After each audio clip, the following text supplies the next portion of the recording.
separate videos as well, because I didn't think this was going to initially take too long. But as I was recording not too long ago, I noticed that these were getting pretty long actually, so let's not waste any more time. Let's jump right into it, my friend. Let's jump right into it. So, the yellow tree, the yellow tree, the precision tree, the precision tree, the main runes that are available to you are Conqueror, Fleet Footwork, Lethal Tempo, and Press the Attack. Now, in terms of main runes, I think Precision probably has the best ones. And in order, I think Press the Attack or Conqueror comes in first, followed very, very shortly behind by Press the Attack, followed by Fleet Footwork, followed by Lethal Tempo. Now, what Conqueror does is, as you deal damage to champions with auto attacks and abilities, you gain stacks of Adaptive Force, which is either attack damage or ability power based on what you're building. And once you get fully stacked at 12 stacks, which can vary based on if you're ranged or melee, you then start to heal for 15% of the damage that you do. So it's pretty darn good for brawlers such as, Irelia, Udyr, Darius, even Garen, now that his E can proc each individual stack of Conqueror. So I think this is just a really, really solid rune, followed very, very shortly by Press the Attack. And what Press the Attack does is, after hitting a champion with 3 auto attacks, it pops for a bit of damage based on your Adaptive Force, AP, or AD. I think AP counts as well. Anyways, after the pop, that particular character that you have applied Press the Attack to takes more damage from all sources based on level. And this lasts for 6 seconds, which is pretty darn good. Then I think the third best rune, like I said, is Fleet Footwork. So when you move around, you gather stacks fairly quickly, and at 100 stacks, your next auto attack will heal you based on your attack damage or ability power, and it also grants you some movement speed. Now, this rune is pretty darn solid for a lot of attack damage carries, because I believe it gets a bonus from crit as well. So it's really good for ADCs to reposition, or to, have that boost of attack speed, that little bit of, lane sustain. And then the one that I think is by far the worst is Lethal Tempo.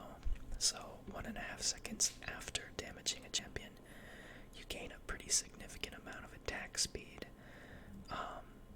However, it's just so situational that very few champs can legitimately run it. The only 2 champions I've really seen run this are Master Yi and Twitch. Let me know in the comments if you guys think Lethal Tempo is a good rune. I actually don't. I don't think it's that great. So now we get to our first tier of our secondary runes. We have Triumph, Presence of Mind, and Overheal. Now, Triumph is probably the best one because takedowns, kills or assists, grants you 12% of your missing health back and grants you an additional 20 gold. And the reason why this is so solid, especially in higher tier elos, is when you get into a fight, usually it's very, very close. It's very close. And a lot of people in kill lanes will bring Ignite.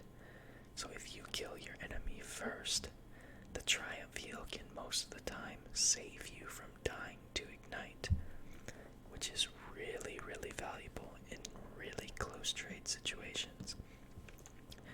The second best one, I think, is is actually Presence of Mind. I think Presence of Mind is heavily underrated because what it does is takedowns restore 20% of your missing mana or energy, and it grants you 100 max mana up to 500 and 10 max energy up to 50. So, you get your Zeds, your Kennons, your Shens, your Akalis, now getting this extra energy to cast more spells in succession, which is a really, really valuable thing. Now, is it worth going over Triumph in a lot of these situations? I'm not too sure. I think it comes down to your matchup. If you know your laner is going to be a bit more passive, maybe you can get away with the Presence of Mind. But if your laner is going to be pretty aggressive and you know you want to fight them, then probably Triumph is going to be better. And then last but not least, we have Overheal. I think this rune is absolute garbage. It's extremely situational. I barely ever see this rune. I've seen it a little bit on like a Bloodthirster or Star Draven, but it's just really bad. And what it does is your excess healing, lifesteal, things like that, give you a shield similar to the Bloodthirster shield. It just builds up and is like an overshield, like Bloodthirster. So it's maybe good in situations like I said with Draven who rushes Bloodthirster, so you get the Bloodthirster shield and the Overheal shield. But I just think it's really, really bad. And then in our secondary tree, we have 3 runes here as well. Legend Bloodline, Legend Tenacity, Legend Alacrity. Now, Legend Bloodline, what it does is you have 0.6 lifesteal for every stack up to 20 stacks. So once you're fully stacked, you get up to 12% lifesteal. The only problem with this, man, this rune takes forever to stack.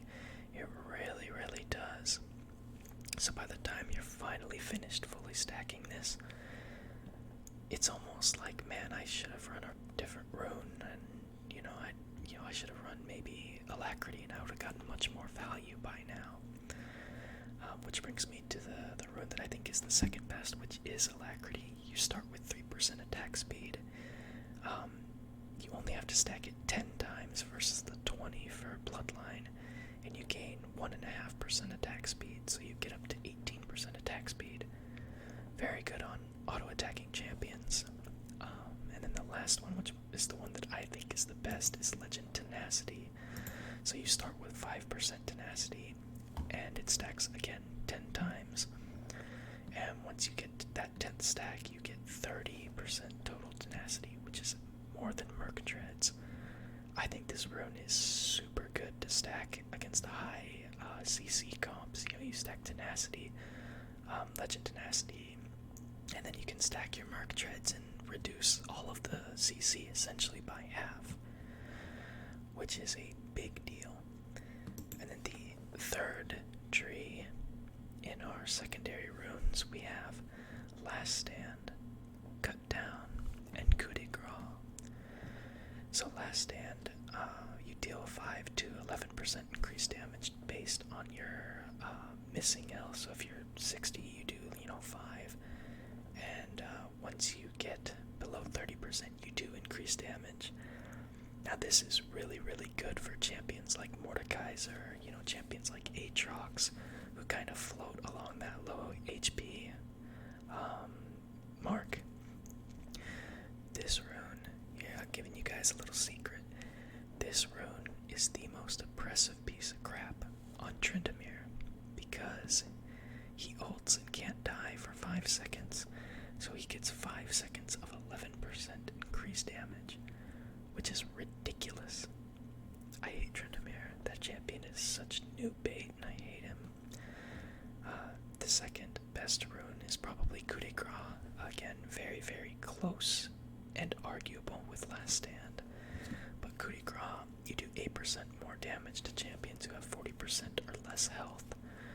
Really good for champions that have execute abilities. Off the top of my head, I can think of Garen, Elise, Zed, champions with pops at the end that can help kill enemies, even Cho'Gath.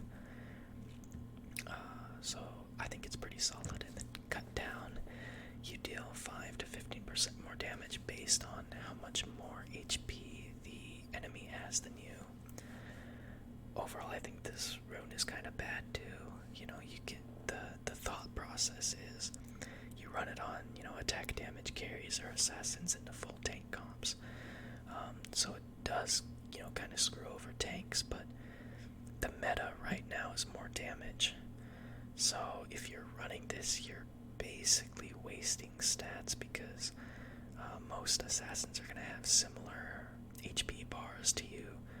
They're just going to do more damage because they're bringing, coup de grace, and you're going to do no damage because you brought cut down. But, yeah, I mean, the rune's kind of bad in the meta right now, but that may change in the following season. So, I hope you guys enjoyed this episode, and I hope you guys will stay tuned with me for the other runes. I think the next rune we'll do is Domination. So let me know what you guys think in the comments. And as always, I hope you guys sleep well, relax, and have a wonderful night.